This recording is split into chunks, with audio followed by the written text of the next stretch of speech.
നമുക്കപ്പോൾ ഇന്ന് അപ്പം ചുടാം. അമ്മ വരാൻ വൈകുമെന്ന് പറഞ്ഞാൽ, അപ്പോൾ നമുക്ക് അമ്മ വരുമ്പോഴേക്കും അപ്പം ചുട്ട് വെക്കാം. അപ്പം ചുടാനുള്ള കയ്യിൽ എടുക്കാനുള്ള കയ്യിലാണല്ലോ, തന്നെ സ്പൂൺ എടുത്തിട്ടുണ്ട്. എപ്പോഴും നമുക്ക് എല്ലാവരും കൂടെ കാണൂല, അപ്പോൾ ഉള്ളതുകൊണ്ട് നമ്മൾ അഡ്ജസ്റ്റ് ചെയ്യാം. ഓക്കെ, കറി ഇഷ്ടക്കറി റെഡിയാവുന്നുണ്ട്. ഇഷ്ടക്കറി ഒന്ന് ഇളക്കണം. ഇളക്കാൻ ഞാൻ ബെസ്റ്റാണ്, ഇളക്കാം. കിണ്ണന്താണ്. അയ്യോ എൻ്റെ അമ്മയെ പോയില്ല. ഓക്കെ, അത്ര വേണ്ട, അത്ര വേണ്ട.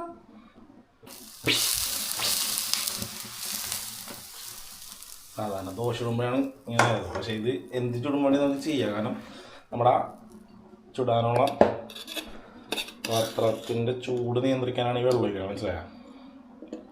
ഇവിടെ കിണ്ണതാണ് തീ കൂട്ടി വെക്കുക. അതിങ്ങനെ കറക്കുക. അത് കറക്റ്റായിട്ട് കറക്കലായിക്കുക.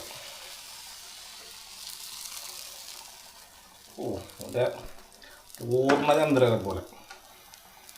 പൂർണ്ണചന്ദ്രൻ എന്ന് പറഞ്ഞാൽ പൂർണ്ണചന്ദ്രൻ. അപ്പത്തിലേക്ക് കൊമളം തന്നെ ഉണ്ട, മീൻസ് അപ്പത്തിൽ സുഷിരങ്ങൾ തന്നെ ഉണ്ട. അങ്ങനെ വേണം എപ്പോഴും ചുടാനായിട്ട് കേട്ടോ. എല്ലാവരും ട്രൈ ചെയ്യാം. ഇത്തിരി വെളിച്ചെണ്ണ അതിൻ്റെ സൈഡിൽ മതി. ഇനി നമുക്കിതൊന്ന് മൂടി വെക്കണേ. മൂടി വെക്കാം. തുറക്കട്ടെ.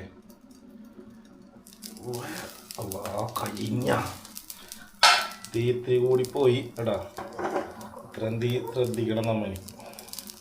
അപ്പത്തിന് കുഴപ്പമൊന്നുമില്ല. മൊരിഞ്ഞപ്പം ഉണ്ടാ, ഇത്തിരി മൊരിഞ്ഞു എന്നുള്ളൂ. കുഴപ്പമില്ല. നമുക്ക് ഈ അപ്പത്തിൽ നമ്മൾ പിടിക്കും കേട്ടോ. എന്താണെന്നറിയോ, തീ കൂടുതലായത് ശ്രദ്ധിച്ചില്ല. അടുത്ത അപ്പത്തിൽ പിടിക്കാം.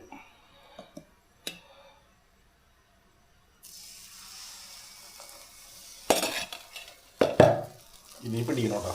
ഇനി അമ്മ കളിയാക്കും.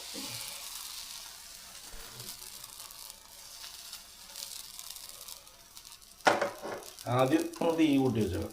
തീയില്ലേ, ആദ്യം തീ ഒന്ന് കൂട്ടി വെച്ചേക്കാം. വെച്ചിട്ട് ഇനി ഒന്നാവട്ടെ കേട്ടോ. ആയിട്ടുണ്ടാവും നമ്മളപ്പം. നോക്കട്ടെ. തുറക്കട്ടെ. വാവ്, കിണ്ണൻ അതായത് നമ്മൾ ഉദ്ദേശിച്ചപ്പോൾ. പക്ഷെ നേരത്തെ വന്നില്ല. ഓനെ അപ്പോൾ താങ്ക് യു ഗായ്സ്.